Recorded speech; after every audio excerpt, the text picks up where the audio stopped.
두 번째 테마 한번 배워볼게요.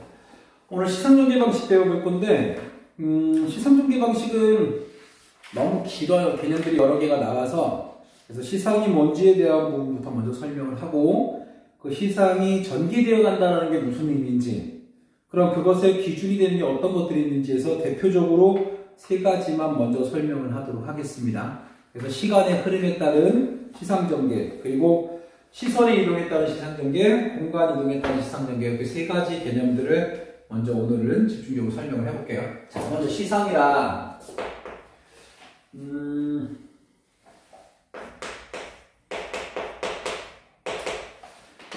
생각을 잘 안 해 학생들이. 시상 전개 방법이 뭐냐라고 말하면 시상이란 단어 자체를 갖다가 학생들이 깊이 생각을 안 한단 말이야. 왜 생각을 안 하는지 모르겠는데 시상이 뭐야 라고 물어보면 대체로 학생들은 대답을 못해. 시상 전개 방식을 물어봤어. 근데 시상이 뭔지를 고민을 안 하고 그럼 시상 전개 방식은 시간의 흐름에 따라서 공간의 이동에 따라 성경 운전 방식 이걸 다 외우고 있어요. 그러니까 그걸 다 외워가지고 처음 보는 시에서 여기서 뭐가 있니라고 물어보면 못 찾지. 뭐 어떻게 찾겠냐. 이해를 하고 넘어가란 말이야. 시상이 뭐예요? 먼저 물어야 되는 거야. 자, 시상이 뭔지를 알아야 그 다음에 전개 방식이라고 하는 것들을 물어볼 수 있는 거야. 전개된다는 게 뭔지. 그래서 이렇게 볼게. 이 두 가지 개념을 알아야 그 다음에 방법으로 시간의 흐름에 따른 방법, 공간의 이동에 따른 방법, 시선의 이동에 따른 방법 이런 것들을 알 수 있지. 뭔 말인지 알겠어? 먼저 설명을 해볼게요. 자, 시상이라는 말은 시상의 집약 들어봤어 안 들어봤어? 들어봤을 거야. 공부했다면. 시상의 전환 이런 말도 들어봤고 시상의 전개라는 말도 들어봤어.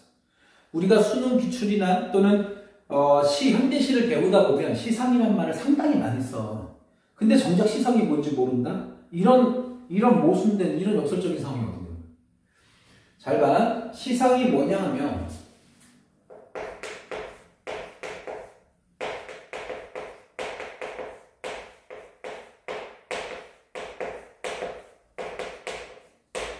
시에서 드러나는 화자의 정서와 태도를 시상이라고 해. 일반적으로 시의 상이라는 말이 아니라. 그럼 여기서 말하는 정서와 태도라는 건 시에서 어떤 측면이야? 내용적인 측면이지. 즉 주제란 말이야. 주제. 이건 다른 말로 시에서 어떤 내용이 쓰여져 있는지, 그것은 어떤 주제의식을 갖고 있는지 이거 말하는 거야. 이게 시상이라는 개념이야. 그럼 시상이 집약됐다라는 건 시적 화자의 감정과 시적 화자의 태도를 대표할 수 있는 특정한 시어로 다 모여졌다는 뜻이 시상의 집약인 거야. 시어나 시행이나. 시상의 전환이라는 건 어떤 상황이나 대상에 대한 화자의 감정이 또는 화자의 생각이 가다가 바뀌었다는 거지. 그게 시상의 전환이라는 거야. 그 바뀌는 부분이 어디냐고. 그걸 물어보는 거잖아. 그러니까 잘 기억해봐. 시상이라는 건 내용입니다. 결국은 내용이 가다가 중간에 안 바뀌면 시상 전환이 안 일어난 거지.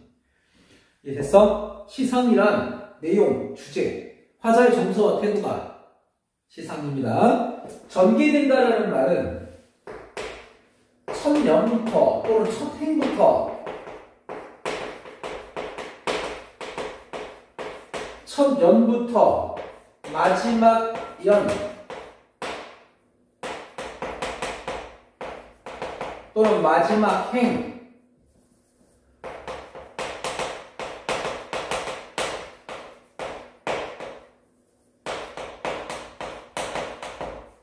요게 전개야. 이해됐어? 처음부터 마지막까지 시적 화자의 정서가 어떻게 돼? 라고 묻는 거라고. 전개란 화자의 태도가 어떻게 돼? 라고 묻는 거란 말이야. 그게 시상 전개야. 이해됐니? 그러니까 시적 화자의 정서와 태도를 찾아서 처음부터 마지막까지 어떻게 가고 있는지를 따라가 보면 무엇에 따라 이 사람의 감정이나 태도가 바뀌니? 어떤 것 때문에 바뀌는 거야? 이런 것들을 찾아가면 그 방식이 나오는 거지. 시상을 쓴 방식이. 화자가 대상을 바꿀 수도 있고요. 이런 것들이 여기부터 여기까지 정서와 태도가 무엇에 따라서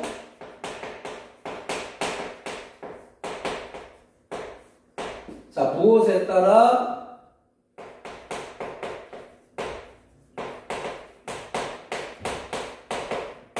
이렇게 물었을 때 여기에 나오는 이것에 무엇에 따라서 가느냐에 따라 시상 전개 방식이라고 하는 거야. 이게 뭐에 따라 가니? 뭐 시간에 따라서 가요. 그럼 시간에 따른 시상 전개 방식이고, 공간에 따라서 가요. 그럼 공간에 따른 시상 전개 방식이고, 시선이 이동되어 가면서 화자의 생각이나 화자의 감정이나 화자의 태도가 달라져요 라고 하면 시선의 이동에 따라서지. 자, 오늘은 이 세 가지 시상 전개 방법을 좀 배워볼 거야. 그러니까 우선 이 먼저 찾고 1년부터 화자의 정서와 태도가 쭉 어떤 기준에 따라 변화되어 가는지 달라져 가는지 이 세 가지 가지고 한번 배워보도록 하겠습니다. 자, 첫 번째가 시간의 흐름입니다. 자, 요거 먼저 볼게요.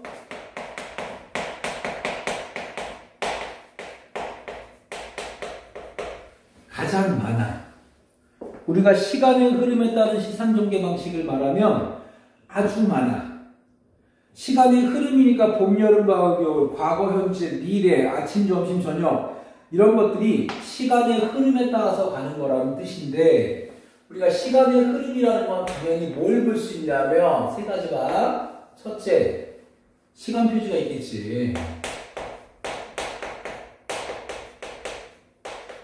시간 표지가 나타나 있으면 시간의 흐름에 따라서야 과거, 현재, 미래처럼 아니면 봄, 여름, 가을처럼 알겠어? 아니면 아침, 점심, 저녁 또는 저녁, 밤, 새벽 이런 어떤 시간의 표지들이 명확하게 드러나 있을 때 자, 두 번째는 시간의 표지가 드러나 있지 않더라도 그 시간을 알려주는 풍경이나 또는 사물들이 있어요.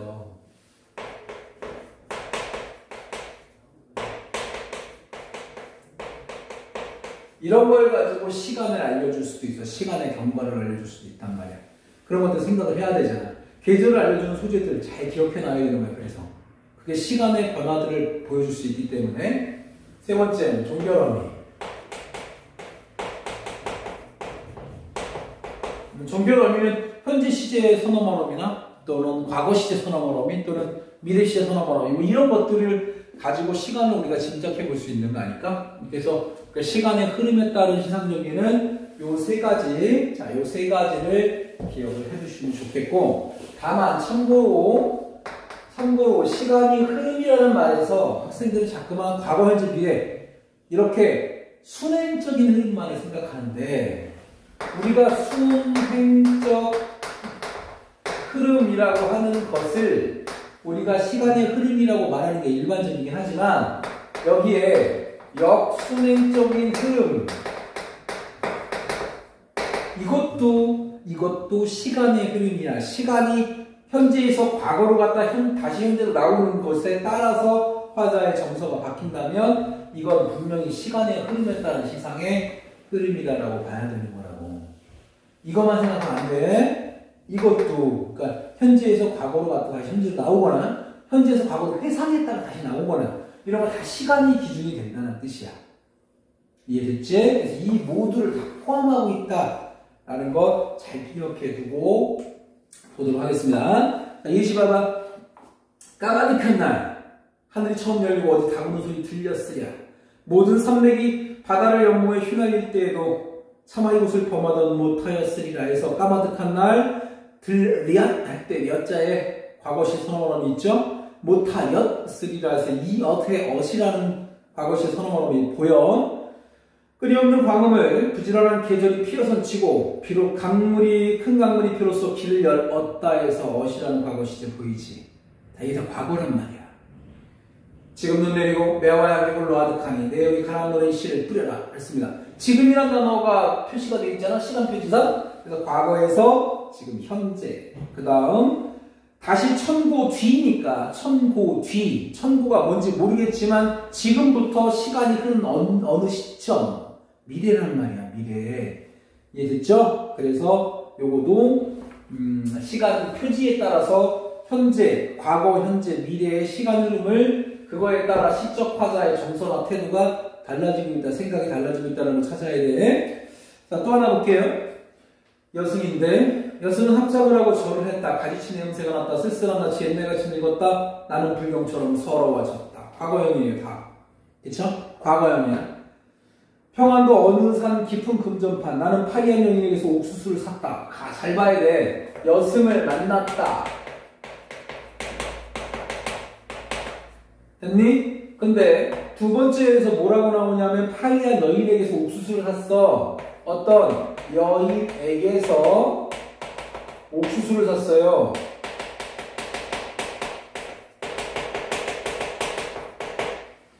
자, 시간의 변화를 읽어낼 수 있는 게 과거, 시제, 성함하고 종결하게 보니까 다 과거야. 그리고 시간 표지가 없어. 언젠지.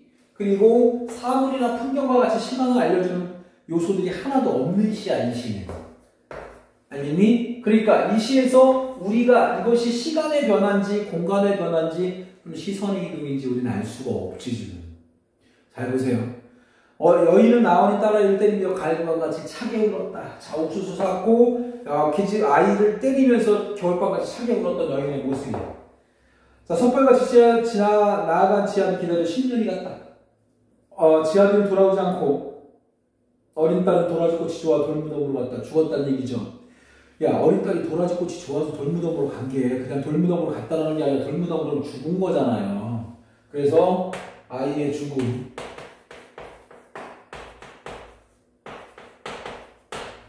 근데 나이 어린 딸아이를 때리면서 가을밤같이 차게 울었던 여인의 모습에서 딸아이가 죽었다는 건 사건을 봐, 사건. 이건 사건의 순서를 갖다가 기억해야 되지. 이 사건이 먼저 일어난 거야? 이 사건이 먼저 일어난 거야? 이게 먼저지. 이때 아이가 있었으니까. 이때 아이가 죽었잖아. 그러면 사건의 순서에 따라서 나타나게 되는 거야. 사건의 순서 뭐라고? 당연히 시간의 흐름이지. 됐어? 사건이 순서가 있다는 건 일이 벌어진 시간의 순서를 말하는 거잖아. 그래서 이 시는 시간의 순서에 따른 시상전개 방식이에요. 근데 얘가 없어.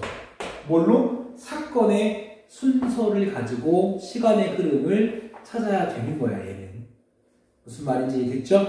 조금 복잡하긴 합니다. 자, 두 번째 거 할게. 시선의 이동에 따른 시상전개.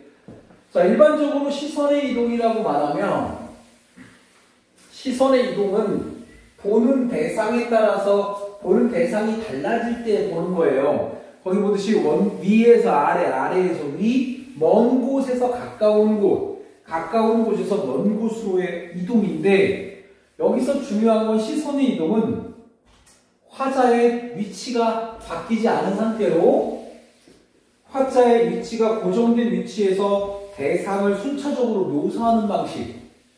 여기나 체크 한번 해보자. 시선의 이동과 공간의 이동을 헷갈릴 때가 있어, 여러분들이. 시선의 이동과 공간의 이동을 헷갈릴 때가 있다고. 잘 보세요.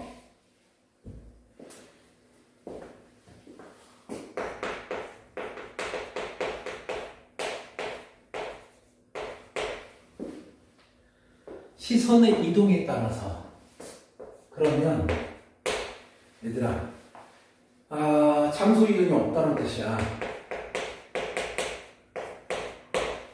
장소를 움직이지 않아. 위에서 아래로, 좌에서 우로, 가까운 데서 먼 곳으로 뭐만 움직인다고?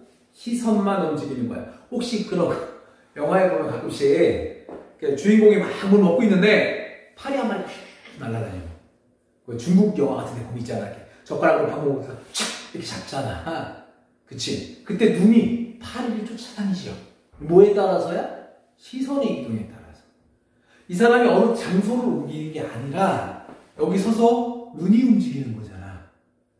그러면 장소가 움직이지 않는다는 거야. 그러면 뭐가고요? 시선에 따라서 보여지는 대상물이 달라져야지. 그러니까 보여지는 대상이 하나가 아닌 거야. 그 대상이, 이 보여지는 대상이 다르다고요. 그럼 이 보여지는 대상이 멀리 있는 건지 가까이 있는 건지 아니면 위에 있는 건지 아래에 있는 건지 이렇게 봐야 되는 거지. 무슨 말인지 됐지? 즉 이게 달라. 묘사되는 대상이 다르다고. 됐어? 시선의 이동은 그렇게 구별해야 돼. 그래서 대상이 하나가 나오질 않아. 여러 개 나와. 그 대상이 달라질 때마다 그 대상 네모 쳐놓고 이게 멀리 있는, 가까이 있는 또는 위에 있는, 아래에 있는 이런 것들 가지고 구별하는 거예요. 자, 봅시다. 우는 것이 벚고기가 뒤에 24페이지에 우는 것이 벚고기가 푸른 것이 버들쑥가 이어라 이어라 어촌두어지기 내 속에 나락들락 지국총 어사와 깊은 맑은 깊은 소에 온갖 고기가 뛰논다라고 하는 이 시를 보면 시적 화단 지금 어디 있냐면 배 위에 있어. 배 위에. 어떻게 알아요? 라고 이어라 이어라 지국총 어사와 같은 이런 후렴구 이해됐죠? 그리고 어촌두어집이 내 속에 나락들었다 나왔다가 들어왔다가 지금 보였다가 안 보였다 한다는 거잖아. 그러면 화자가 물결 치는 배 위에서 있을 때 그게 보였다 안 보였다 한다는 뜻이에요. 이런 구조를 통해 화자의 위치, 화자는 배 위에서 뭘 본 거야? 이 위에서 바라볼 대상이 첫 번째가 뻐꾸기 소리 들은 거겠지. 뻐꾸기라고 나왔어. 이거는 소리야. 그러니까 청각이니까 본 게 아니란 뜻이지. 왜? 우는 것이 뻐꾸기가라는 건 소리와 연관된 청각이야. 그러니까 얘는 시각의 이동이 시선의 이동이 아닌 거겠지. 근데 푸른 것이 버들쑥가. 자, 버들쑥이라고 나와 있는 얘는 본 거겠지. 얘는 시각. 그러므로 시적하다가 처음 바라본 대상들은 버들쑥이겠지. 자, 그 다음에 어촌두어집이 내 속에 나락들락. 내라고 하는 단어는 고전시가 아주 잘 나와. 내라고 하는 단어는 안개 같은 거. 안개. 자, 그러니까 배 위에서 처음 바라본 게 이거. 그 다음이 어촌두어집이지. 어촌두어집이라고. 얘가 뭐라고? 두 번째로 바라본 거야. 여기 보다가 그 다음에 얘 봤어. 버들쑥 보다가. 그리고 맨 마지막에 맑은 깊은 소에 온갖 고기가 뛰논다고 했으니까 맨 마지막이 깊은 소라고 하는데 소라고 하는 건 연못 말하는 거지. 연못. 그죠? 물속에 있는 고기들을 보게 된 겁니다. 그래서 이렇게 보면서 시상이 전개되어 가는 거잖아. 이게 대상들을 보면서 감탄하고 있고 그렇게 가는 거예요. 그래서 시선의 이동, 내용 전개 자체가 이렇게 시선의 이동에 따라 전개가 되는 거야. 자, 그 다음 공간 이동.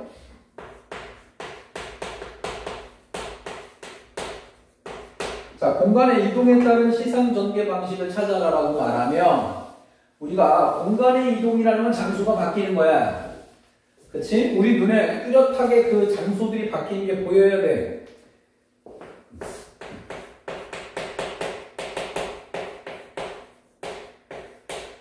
장소가 이동이 되어야 되는데 옛날 시 같은 경우, 현대 시 같은 경우는 그나마 좀 나은데 옛날 시 같은 경우는 그 공간, 특히 지명 같은 경우 우리가 잘 모르거든. 장소인지 잘 모른단 말이야. 그래서 공간 이동에 따른 시상 전개는 여러분들이 좀 많이 연습을 해봐야 되고 읽어봐야 돼. 고전 같은 경우 특히 그 장소가 지명인 경우 잘 모르잖아요. 그러니까 그렇게 장소 이동이 되는지 안 되는지, 어디 가서 무엇을 느끼고 있는지, 시적 화자의 움직임이, 동적인 움직임이 나타나는 동사들을 중심으로 공간의 이동이 나타나고 있는지를 찾아서 확인해 봐야 됩니다.